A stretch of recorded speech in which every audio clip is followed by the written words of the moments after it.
Você acha que você decide as suas compras? Tipo assim, 90% delas, você acha que você decide por conta própria? E se eu te disser que seu cérebro já decidiu por você muito antes de você pensar em decidir alguma coisa? Impactante, né? É bizarro, eu sei.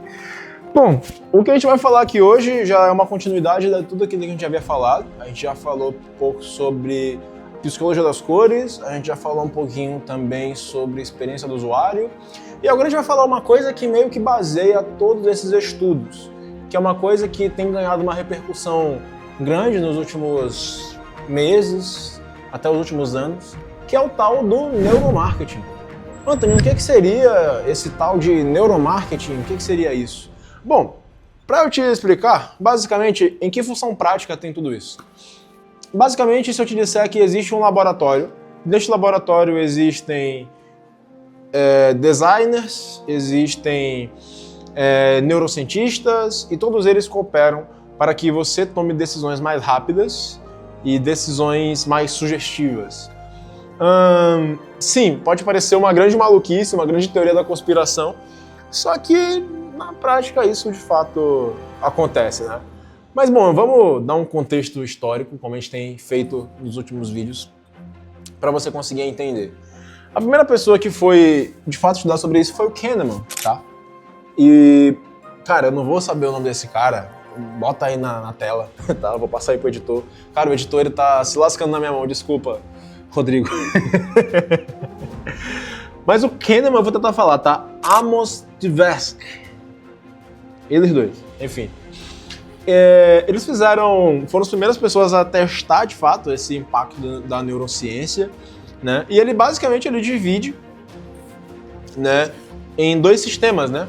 Um sistema que é o sistema rápido intuitivo, né, que são os sistemas que normalmente decidem por nós, né? E tem um segundo sistema, que é o sistema mais claro, né, que é o sistema que é mais detalhista e tudo mais, né? Normalmente, o que o neuromarqueteiro, vamos chamar ele assim, ele faz?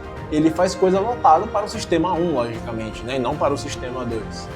E, para ser sincero, todos os aplicativos, sites que nós conhecemos hoje, sites de compra, e-commerce, eles são voltados para o seu sistema 1. Ou seja, são letras chamativas, garrafais, foto aparecendo, carrossel de foto e tudo mais aparecendo, para que você fique preso ali e se sinta culpado caso você não queira comprar alguma coisa, no fim das contas, né? E, enfim, né? Década seguinte, né, surgiu a técnica chamada de técnica do eye tracking, né? E que basicamente foi um estudo com ressonância magnética e tudo mais, realmente um estudo aprofundado, um estudo neurocientífico mesmo, em que basicamente o Darren Bridge ele cunha esse termo de neuromarketing, né? Como uma aplicação prática de neurociência para entender os viés cognitivos do consumo do ser humano. Então, o neuromarketing, ele basicamente é uma ciência que estuda os viéses cognitivos aplicados aos termos de consumo do ser humano, beleza? Então, esse é o conceito-chave que a gente precisa entender, né? Então, como eu falei, existem dois sistemas em que basicamente esses estudiosos pensaram, que foi o sistema 1, né, que é o sistema rápido, e o sistema 2, que seria o sistema analítico, vamos dizer assim, é um sistema que é mais detalhista e por aí vai, né?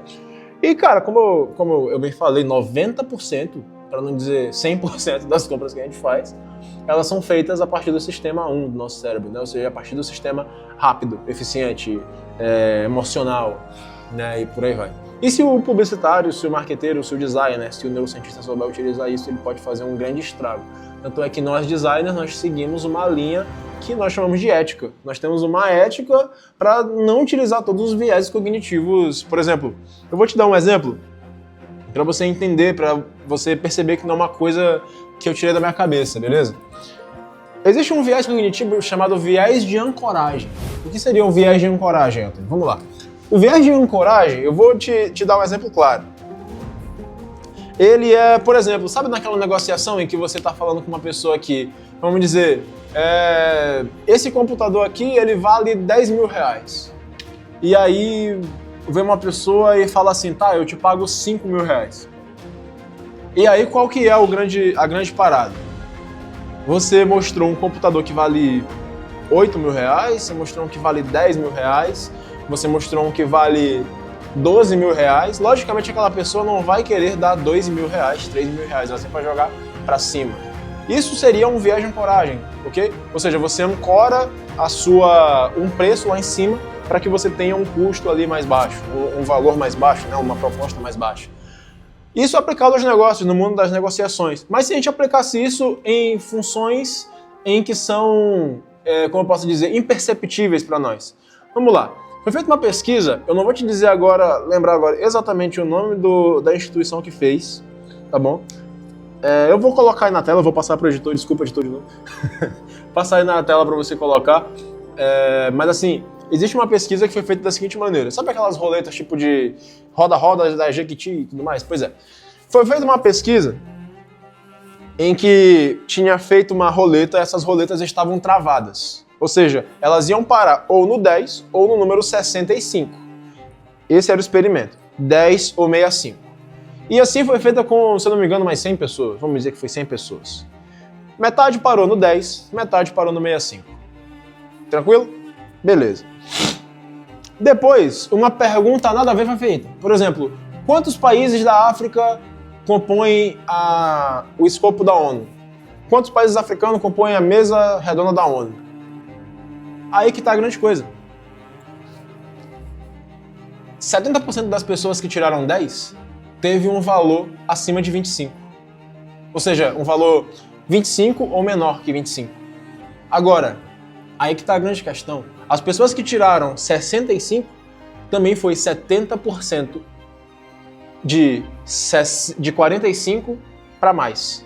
Ou seja, a âncora daquelas pessoas, o viés de ancoragem daquelas pessoas, foi o número que eles tiraram na roleta.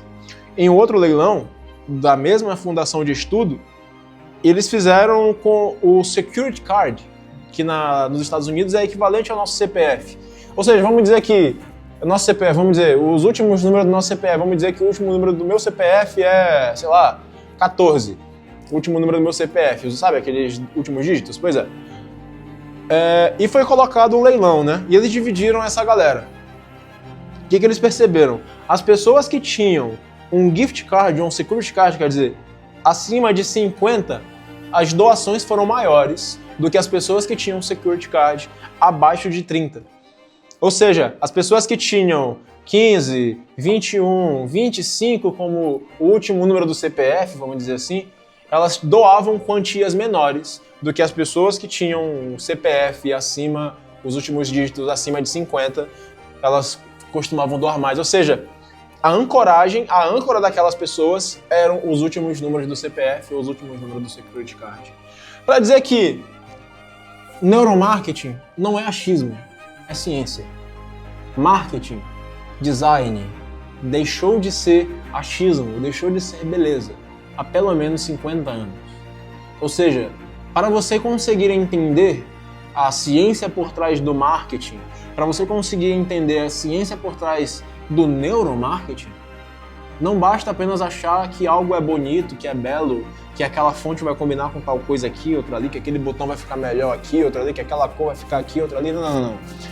Você precisa estudar primeiramente, porque neuromarketing deixou de ser um produto de compra e passou a ser uma ciência há pelo menos 50 anos. Então a lição é muito clara. A lição desde Kahneman até os dias de hoje é: antes mesmo de você pensar, antes mesmo de você tentar entender alguma coisa, as suas emoções já decidiram por você. E a razão só vai justificar a sua compra depois. Então, se você quer entender como é que a mente humana ela pode funcionar para aumentar as suas vendas, nós da 4Brands temos neuromarqueteiros, vamos dizer assim, especialistas aqui agora. Então, quer entender como é que o cérebro do seu cliente funciona para você vender mais? É só vir com a gente.